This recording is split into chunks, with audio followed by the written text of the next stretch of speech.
देखिए डेफिनेटली शान मसूद काफी लंबे अरसे से इस जीत का इंतजार कर रहे थे। ऑस्ट्रेलिया की सीरीज में उनको कप्तान बनाया गया था। ऑस्ट्रेलिया के 3 टेस्ट मैचेस वो हारे। उसके बाद बांग्लादेश के खिलाफ ये उम्मीद की जा रही थी कि शान मसूद रिजल्ट प्रोड्यूस करेंगे, लेकिन अनफॉर्चुनेट ये रहा कि बांग्लादेश भी आई है और वो हमारे खिलाफ क्लीन स्वीप करके चले गए। फिर अगर बात की जाए इंग्लैंड की, तो पहले टेस्ट मैच के बाद शान मसूद की जो डिफीट थे उनकी तादाद 6 हो चुकी थी और उस वक्त ये कंसर्न सारों की तरफ से शो किए जा रहे थे कि किस तरह से हमने शान मसूद को कप्तान रिटेन करना है नहीं करना। लेकिन उसके बाद पाकिस्तान क्रिकेट को शायद समझ आई कि इंग्लैंड को ट्रैक करना होगा, स्पिन अटैक के साथ ट्रैक करना होगा और पाकिस्तान ने इंग्लैंड को स्पिन अटैक के साथ ट्रैक किया। थैंक्स टू नुमान अली, साजिद खान जिन्होंने बहुत ही अच्छी बॉलिंग की और बॉलिंग की, क्योंकि मुल्तान टेस्ट में भी देखिए और रावलपिंडी टेस्ट में भी देखिए कि किस तरह से साजिद खान ने बल्लेबाजी के साथ कंट्रीब्यूट किया। रावलपिंडी टेस्ट में वो साउथ शकील के साथ पार्टनरशिप करने में कामयाब हुए और अगर बात की जाए मुल्तान टेस्ट की, तो वहाँ पे आगा सलमान और साजिद खान के जो रन थे उन्होंने पाकिस्तान को बहुत हेल्प आउट किया था। सो ये हमारे लिए अब सबक है कि हमने स्टारडम के पीछे नहीं जाना। पहले दिन से मैं कह रहा हूँ, हमने जाना है अब डोमेस्टिक परफॉर्मेंस से। जब तक आप अपने डोमेस्टिक परफॉर्मेंस को इज्जत नहीं देंगे, जब तक आप उनको टीम में लाएंगे नहीं, भरपूर मौका नहीं देंगे, तो पाकिस्तान क्रिकेट के साथ यही होगा जी, मौका नहीं देंगे। हसन, आपकी तरफ दोबारा से आते हैं, आप हमारे साथ ही मौजूद रहिएगा। इस वक्त हमें ज्वाइन किया नसीम राजपूत, स्पोर्ट्स एनालिस्ट हमारे साथ मौजूद हैं। नसीम साहब, पाकिस्तान की टीम इंग्लैंड से हारी थी 2022 में रावलपिंडी क्रिकेट स्टेडियम में और 2024 में तारीख रकम हो गई, पाकिस्तान ने पहली बार इंग्लैंड को हरा दिया और सीरीज अपने नाम कर ली। बिल्कुल हसनैन, लियाकत को, आपको, आपकी पूरी टीम को और पूरी कौम को बहुत बहुत मुबारक और अस्सलाम वालेकुम। बहुत जबरदस्त किस्म की पाकिस्तान की ये जीत रही, इसमें कोई शुबा नहीं है जी। और ऐसे वक्त में रही कि जब 6 कंसेक्टिव टेस्ट मैच हम हार के आ रहे थे। 3 साल 8 महीने हम जो है अपने मुल्क में टेस्ट मैच ही नहीं जीते थे। तो बहुत सारी चीजें ऐसी जुड़ी हुई दिखाई दे रही थी पाकिस्तान क्रिकेट के साथ कि ऐसा लगता था कि जैसे कोई एक मायूसी छाई हुई है पाकिस्तान क्रिकेट में और उस मायूसी को हटाने के लिए हमें एक जीत दरकार थी और वो एक नहीं, फिर हमें 2 मिल गई। देखिए असल चीज क्या थी, असल चीज आपको अपनी कंडीशन को समझना था। असल चीज अपने हम किस तरीके से अपने ओपोनेंट को जो है वो कंट्रोल कर सकते हैं, इस चीज की आगाही हासिल करना था और ये आगाही आज से नहीं है।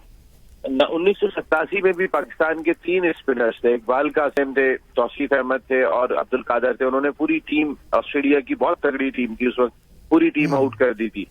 हम अपनी कंडीशन में हमेशा स्पिनर्स के साथ डोमिनेट करते रहे। ऐसा नहीं हुआ कि हमने स्पिनर्स के बगैर टीमों को आउट किया हो। सकलैन मुश्ताक हो, मुश्ताक अहमद हो, हमने इनके साथ ज्यादा डोमिनेट किया है। दानिश कनेरिया का भी दरमियान में कोई थोड़ा मोटा रोल रहा, वो कि वो 150 रन देके 200 रन देके पहली विकेट हासिल किया करते थे, लेकिन जाहिर है। और फिर उसके बाद हमने उनको कंटिन्यू किया। दानिश कनेरिया जैसे बॉलर को भी हमने कंटिन्यू किया। ये हमारी क्वालिटी थी कि हमारे पास स्पिनर नहीं था, मजबूरी थी दानिश कनेरिया को खिलाओ, कनेरिया को। अब वो भले बाहर जाके जो भी बकवास कर रहे हैं उनसे हमें कोई गर्ज नहीं है, लेकिन हमने, हमारा रोल हमेशा से स्पिन डोमिनेंट रहा है और अपनी कंडीशन के अंदर पता नहीं कौन सा थिंक टैंक आके बैठा।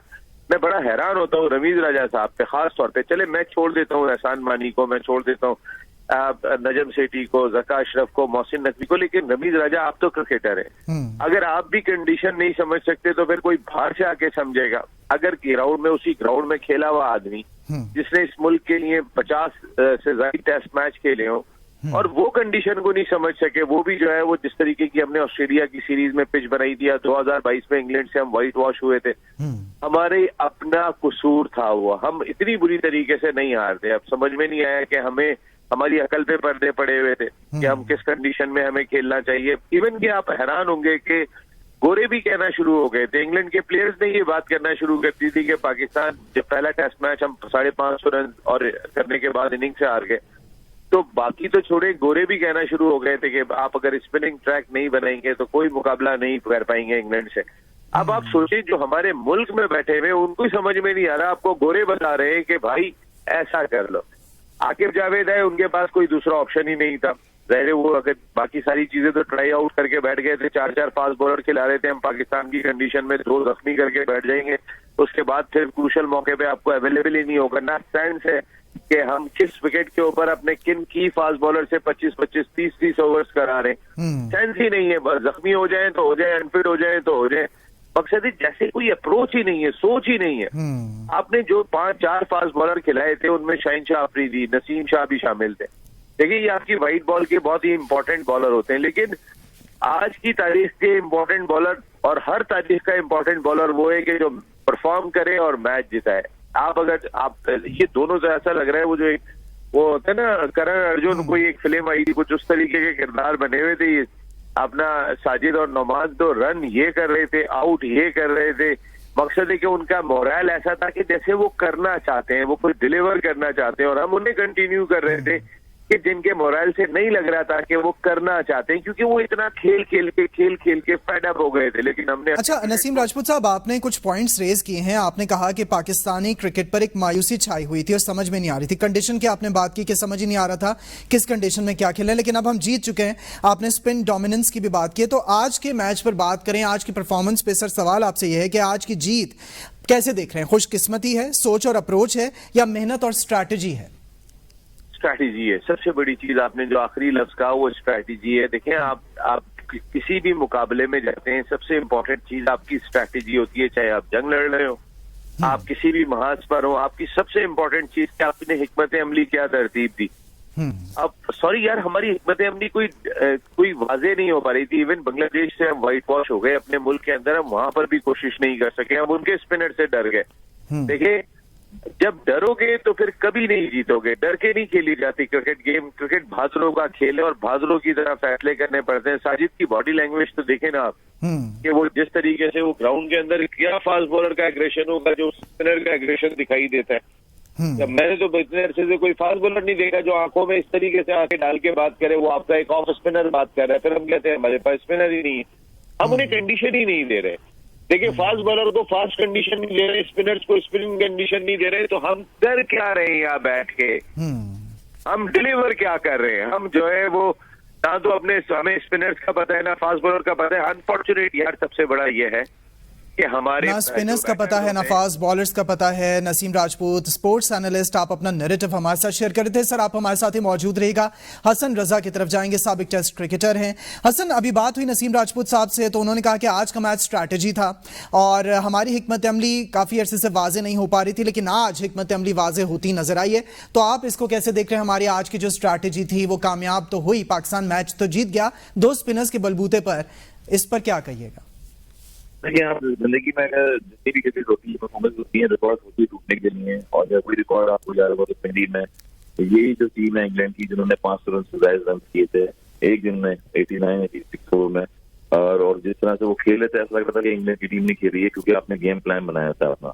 और गेम प्लान ये था कि स्पिनर्स नो डाउट बड़े लंबे स्पेल उन्होंने किए हैं। उससे पहले आपने अब्रार को खिलाया, उन्होंने ऑलमोस्ट कितने ओवर्स किए उसमें आउट नहीं कर पाए वो, तो क्रेडिट जाएगा दोनों स्पिनर्स को जाएगा जिन्होंने 20 आउट करने के लिए, आपको पता है लंबे स्पेल करने पड़ते हैं, टेक्निक से बॉलिंग करनी पड़ती है विकेट टू विकेट। उनके बाद लेफ्ट हैंड बैटर्स भी थे उनके, और राइट हैंड बैटर्स भी थे, और एक बैट्समैन ऐसा था हैरी ब्रूक जैसा और जो रूट जैसे कि वो 200 रन वाले प्लेयर्स हैं। और यकीनन यहाँ पर बिल्कुल ही जो है वो अनस्टेबल नजर आई इंग्लैंड के बैटर्स, क्योंकि स्पिनर पे जो है वो हमेशा तुमने देखा है कि बहुत पेडलेस शॉट मारते हैं या स्वीप शॉट मारते हैं। बाकी इतना ज्यादा जो है वो स्ट्रॉन्ग एरियाज उनके पास नहीं है स्पिनर्स को खेलने के लिए। वहां आपने भरपूर फायदा उठाया होम सीरीज का, मगर होम सीरीज का फायदा यही होता है कि आप सिर्फ होम सीरीज पे फायदा उठा सकते हैं। अगर आगे व्हाइट बॉल में जाएंगे, ऑस्ट्रेलिया या इंग्लैंड जाएंगे, न्यूजीलैंड जाएंगे, तो वहाँ आपको पता है कि आपका बैकअप प्लान क्या है, बेंच स्ट्रेंथ क्या है, आपके जो प्लेयर्स खेलते हैं वो किस तरह से बाहर जाके खेलते हैं, वहाँ आपको पता लग जाता है। आपको फ्यूचर में बाहर जाके भी क्रिकेट खेलनी है तो वहाँ पर सीनियर जूनियर से कॉम्बिनेशन रखना पड़ेगा। आपके पास ओपनिंग बैट्समैन है, स्टैंड वो बड़ी जरूरी होगी नए बॉल पे, क्योंकि यहाँ तो हमने देख लिया हम सीरीज जीते हैं, काफी स्ट्रगल किया था पिछले 3-4 साल देखे तो T20 में और 50 ओवर्स में। तो अभी क्रेडिट यही जाता है कि अपने ग्रासरूट लेवल पर अच्छा करें, अपनी डोमेस्टिक जो शुरू हो रही है कार्डन ट्रॉफी या प्रैक्टिस ट्रॉफी जो भी होती है उसमें प्लेयर्स पिक करें, और सीनियर जूनियर कॉम्बिनेशन बनाएंगे तो टीमें जाके ऑस्ट्रेलिया से लड़ेंगी, उनकी ग्राउंडों पर जाके न्यूजीलैंड में जाएंगी, वहां पर खेलेंगी। अगर आप इंडिया में बात करें तो वहां पर स्पिन ट्रैक है, मगर फिर भी वो अपनी स्टडी चेंज करते रहते हैं, यंगस्टर्स को और सीनियर्स को साथ लेके चलते हैं। यही चीज सरफार प्लेयर इंडिया का देखें, उनको खिलाया, उन्होंने सेंचुरी कर दी मैच में।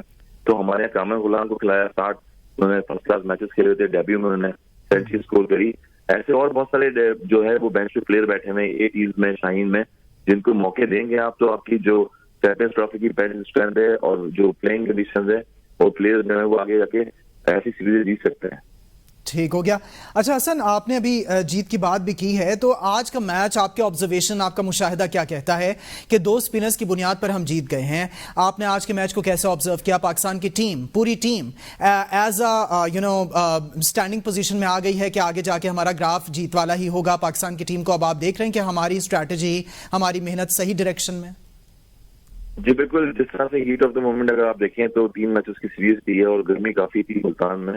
पिंडी में थोड़ा सा वेदर जो है वो पाकिस्तान को सूटेबल हो गया, एनर्जी लेवल काफी था, अच्छा एटमोसफेयर था, पिच जो आपने बनाई थी वो आपके फेवर में गई। और ये सबसे बड़ी खुशाइन बात थी कि आपने जो स्पिनर्स खिलाए वो एक T20 फॉर्मेट से नहीं आए, वो स्पिनर्स जो है वो ऑलमोस्ट डोमेस्टिक में कंजर्वेटिव खेलते रहे, परफॉर्मेंस देते रहे।